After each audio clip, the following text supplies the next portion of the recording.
Hello guys, അങ്ങനെ ഷോപ്പിംഗൊക്കെ കഴിഞ്ഞ് വിശന്ന് വലിഞ്ഞിട്ട് ഞങ്ങൾ നേരെ ഫർസിലേക്കായിരുന്നു കേട്ടോ വന്നിട്ടുണ്ടായിരുന്നത് ഫുഡ് കഴിക്കാൻ വേണ്ടിയിട്ട്. ഇവിടെ എത്തിയപ്പോൾ ഞാൻ കുറച്ച് നേരിൽ കയറിയിട്ടുണ്ടായിരുന്നു കേട്ടോ. സംഭവം എന്താണെന്ന് വെച്ചാൽ ഗൂഗിളിൽ റേറ്റിംഗ് കൊടുക്കാൻ പറഞ്ഞിട്ടുണ്ടായിരുന്നു കേട്ടോ. അവിടുത്തെ ഫുഡിനെ കുറിച്ചുള്ള അഭിപ്രായങ്ങളൊക്കെ കമൻറ്റ് ചെയ്യാൻ പറഞ്ഞിട്ടുണ്ടായിരുന്നു. അങ്ങനെ കമൻറ്റ് ചെയ്തുകൊണ്ട് നിൽക്കുമ്പോൾ എന്നോട് ചോദിച്ചു, ഇവിടെ നിന്നെടുത്ത ഫോട്ടോസ് വീഡിയോസ് എന്തെങ്കിലും ഉണ്ടോ ഒന്ന് സ്കാൻ ചെയ്യണമെന്ന് പറഞ്ഞു. അപ്പോൾ ഞാൻ പറഞ്ഞു, പിന്നെ വീഡിയോസൊക്കെ ഞാൻ അപ്ലോഡ് ചെയ്യാറുണ്ട് യൂട്യൂബിൽ നിന്ന് ഞാൻ പറഞ്ഞു പോയിട്ടോ.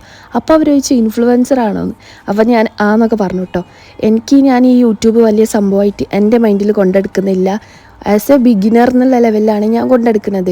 ഒരു 10K അല്ലെങ്കിൽ ഒരു 100K ഒക്കെ ആകുമ്പോഴാണ് യഥാർത്ഥ ഇൻഫ്ലുവൻസർ ആവുകയെന്നാണ് എൻ്റെ മൈൻഡിലുണ്ടായിരുന്നത്. അതൊക്കെ മാറ്റി തിരിച്ചിട്ട് ആ സാർ എന്നോട് പറഞ്ഞത്, ഇൻഫ്ലുവൻസർ ആണോ എന്നൊക്കെ പറഞ്ഞിട്ട് കുറേ എന്നെ പുകഴ്ത്തി ഇട്ടോ. അതൊക്കെ കേട്ടപ്പോൾ എനിക്ക് ഭയങ്കരമായിട്ട് സന്തോഷമായി. പിന്നെയും കുറേ കാര്യങ്ങൾ പറഞ്ഞിട്ടുണ്ടായിരുന്നു. അതൊക്കെ ഇപ്പം പറഞ്ഞാൽ തീരൂല, ഞാൻ പിന്നെ പറയാം കേട്ടോ. പിന്നെ നമ്മൾ ഫുഡായിട്ട് കഴിച്ചിട്ടുണ്ടായിരുന്നത് ചിക്കൻ പുലാവ്, പെരി പെരി, അൽഫാം, മീൽസ്, ചിക്കൻ ബിരിയാണിയൊക്കെ ആയിരുന്നു കേട്ടോ. പിന്നെ വെള്ളം കുടിക്കാനായിട്ട് ഗ്ലാസ് എടുത്തപ്പോഴാണ് കേട്ടോ എൻ്റെ ബ്രേസ്ലെറ്റിൻ്റെ കളറും ഗ്ലാസ്സിലെ വെള്ളത്തിൻ്റെ കളറും ഒരേപോലെയാണെന്ന് ഞാൻ മനസ്സിലാക്കുന്നത്. പിന്നെ ഞങ്ങളൊരു ബബിൾ ടീയും കുടിച്ചിട്ടുണ്ടായിരുന്നു കേട്ടോ. അപ്പോൾ ഓക്കെ, ബൈ.